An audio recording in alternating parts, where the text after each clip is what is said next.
Em 2017, o psicanalista Leopoldo Nozek, da Sociedade Brasileira de Psicanálise de São Paulo, levou até a presidente da IPA, Virginia Ungar, a ideia de se criar um grupo de trabalho para dar voz e ouvidos às gerações mais jovens de psicanalistas e assim estimular a participação desses jovens em nossas instituições. O grupo de trabalho Think Tank sobre o futuro da psicanálise da IPA foi então indicado por Virginia Ungar durante o Congresso de Buenos Aires da IPA. E assim o Think Tank foi constituído e começou a pensar em maneiras de ouvir jovens psicanalistas e acolher suas contribuições à psicanálise. Nozek teve então a ideia de psicanalistas mais velhos e mais experientes entrevistarem psicanalistas mais jovens sobre o que pensam, o que dizem a respeito da instituição psicanalítica, como veio o futuro da psicanálise. Esta divulgação tem o apoio da Federação Brasileira de Psicanálise, a FEBRAPS. Você poderá assistir outras entrevistas acessando o canal da FEBRAPS no YouTube.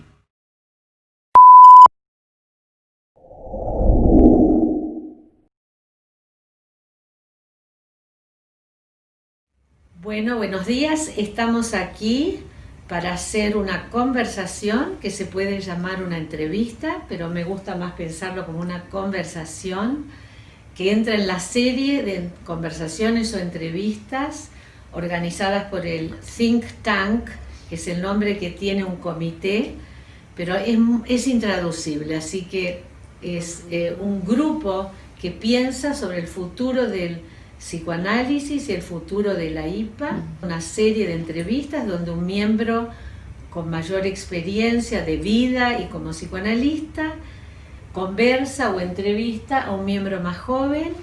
En este caso soy yo, Virginia Ungar, que entrevisto a Paola Mendoeira de la Sociedad de Brasilia. Vamos, es una conversación espontánea, no hay nada preparado. Sí. Quiero preguntarte, Paola, ¿cómo es tu propia historia en relación al psicoanálisis? ¿Cómo llegas al psicoanálisis? Nossa, a história é longa. Meu pai é analista, né, psicanalista, e desde pequena ele já introduzia de algum modo a psicanálise. O meu pai, quando eu era pequena, eu perguntava com quem ele trabalhava e ele dizia que ele era médico de cabeça. E um dia eu fui ao consultório dele. E eu esperava um consultório médico com ferramentas, porque médico de cabeça eu achava que ele abria a cabeça dos pacientes e mexia lá dentro. E quando eu cheguei no consultório dele, eu fiquei muito desapontada, porque era um divã, uma poltrona, eu fiquei sem entender o que era aquilo. Então eu sempre tive uma familiaridade com a psicanálise e eu acho que eu não poderia fazer outra coisa. Esto es un encuentro de la suerte. Como del destino, porque Wilson Amendoeira fue compañero mío en el board cuando fue presidente Claudio Eiseric. Tengo un cariño muy profundo por el padre de Paola y la vida nos encontró, porque la vida se trata de encuentros, yo pienso eso, ¿no? Muchos encuentros. Y me hiciste pensar también, yo tengo nietos, dos, uno de 7 años y una niña de 4, hasta que comprendió mi nieto de qué trabaja su abuela, porque su madre y su padre no tienen nada que ver con el psicoanálisis, están en el mundo del arte, son directores de cine. Y él venía, cuando viene a mi casa, yo soy analista de crianzas, de niños, abría el armario y sacaba todos los juguetes. Entonces, felices, hasta que parece ser que mi hija escuchó una conversación donde él le decía a un amiguito, un colega de la escuela, mi abuela es doctora, pero cura con palabras. Así que podemos juntar un futuro. Ahí podemos juntar las dos experiencias. Cuéntame cómo fue tu llegada a la formación. Eu entrei na faculdade, eu fiz psicologia, eu desde o início queria fazer psicologia. Tinha um estágio que exigia que fizesse análise, eu já estava há muito tempo, na verdade, querendo fazer análise, mas não dava aquele passo. E aí eu me apaixonei, foi a partir da minha análise pessoal mesmo que eu comecei a pensar na profundidade e no contato afetivo também que a análise vai proporcionando com a gente mesmo e com as pessoas e com o mundo em volta da gente. A formação é um momento super turbulento na vida da gente. Algum momento difícil ou sim, e algum momento de gratificação? A gratificação maior é o ofício, é me sentir psicanalista. A gente está sempre se transformando, a gente está sempre aprendendo, a gente não está pronto nunca, mas foi ali durante o percurso da formação que um dia, foi o dia que eu falei, não importa o que acham, não importa o que digam, eu sou psicanalista, o que eu faço é psicanálise. Essa foi a parte muito boa e construtiva. O percurso da formação é um percurso super tortuoso e muitas vezes ele ganha um contexto muito superegóico, e isso era a parte difícil, porque tem mudado muito os institutos, eu tenho visto os institutos muito mais integrados, as sociedades e os institutos mais integrados. Na minha época ainda tinha uma separação muito grande, a gente brincava aquela coisa do quarto dos pais, então o instituto não se misturava com os mais velhos, com a sociedade. E eu acho que se a gente não aproxima, a gente vai perder isso. Sim. Nesse mundo rápido, né? Nessa efemeridade toda também. Eu tengo la costumbre, porque he vuelto a leer a raíz del Congreso de Londres sobre lo femenino, he vuelto a releer a Simone de Beauvoir en El segundo sexo, donde ella dice que no se nace mujer, se deviene. Es lo mismo, para ser psicoanalista, deviene psicoanalista. Es un proceso que dura toda la vida. Toda la vida estamos aprendiendo y necesitando del ámbito institucional, porque el nuestro es un trabajo tremendamente solitario y necesitamos compartir con nuestros colegas. Sí. Ya contestaste también una posible pregunta que sería cuáles son las mudanzas y los cambios que ves, ya lo dices, Sí. porque en este momento hay una mayor integración. En esta administración estamos trabajando para que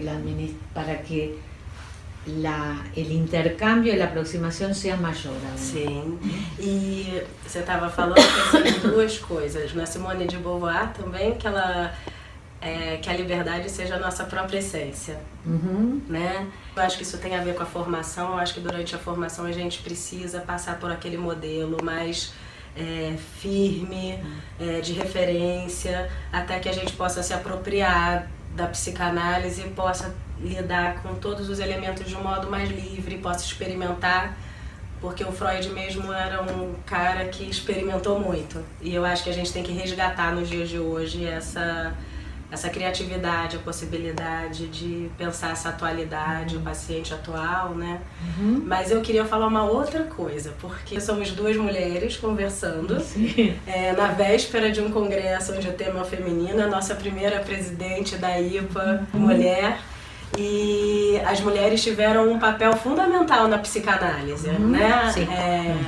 E isso nem sempre é valorizado institucionalmente quando a gente observa que estamos em 2019 e só hoje temos uma primeira presidente da IPA mulher. Gracias, Paola, por recordarlo. Y es cierto, las mujeres siempre han tenido un lugar yo no puedo decir que fui discriminada por ser mujer, no. pero demoró 110 años tener una presidente mujer y eso también hay que tenerlo en cuenta. Eso. Pero no podemos negar que la mujer Que, todavía falta mucho camino para recorrer. Isso. Para que la mujer consiga el mismo nivel de oportunidades. Estoy hablando ahora de la sociedad en general, no de las psicoanalistas. El año pasado estuve invitada y hablé en un congreso sobre la misoginia y el techo de cristal interno y externo. Esto fue en Los Ángeles, un congreso de COAP, y fue muy interesante. ¿Cómo fue la transición de candidato a miembro? Una vez que terminaste la formación, accedes a ser miembro. En algunas sociedades y institutos demora mucho tiempo. ¿Y qué sentiste? ¿Cómo fue tu experiencia personal? Eu demorei, a minha formação foi uma formação estendida. Eu entrei na formação muito nova. Eu comecei a formação, eu devia ter uns 23, 24 anos. Eu entendo que foi por isso, porque eu acho que tem uma coisa que é da maturidade. Por outro lado, eu falava, por que eu vou ter que ficar fazendo tudo errado por aí por fora, até ganhar uma idade cronológica que eu possa entrar e aprender o ofício, aprender a psicanalizar, né, de um jeito criativo. Agora, o que mudou muito a minha formação foi o engajamento, que é o que a gente aqui no Brasil chama de quarto eixo, né? Que é a participação institucional. E porque eu acho que isso areja o nosso trabalho é muito solitário e é nessa hora que a gente troca com os colegas e que a gente cuida da casa da gente, né? Então eu acho que tanto a FEBRAPSE, a FEPAL e a IPA, como um grande chapéu, né? Eu sinto para mim como uma espécie de ninho de aconchego, como uma instituição que cuida desse crescimento da gente e da manutenção dessa ciência do homem, que é a psicanálise. Yo también hice la formación, era la más joven, tenía 28 años, y creo que lo importante no es la edad, sino que uno va a la formación cuando lo siente desde uno. Los psicoanalistas no podemos convencer a nadie, Sí. no podemos usar estrategias que usa el mercado como marketing. Lo que podemos es mostrar nuestra actitud.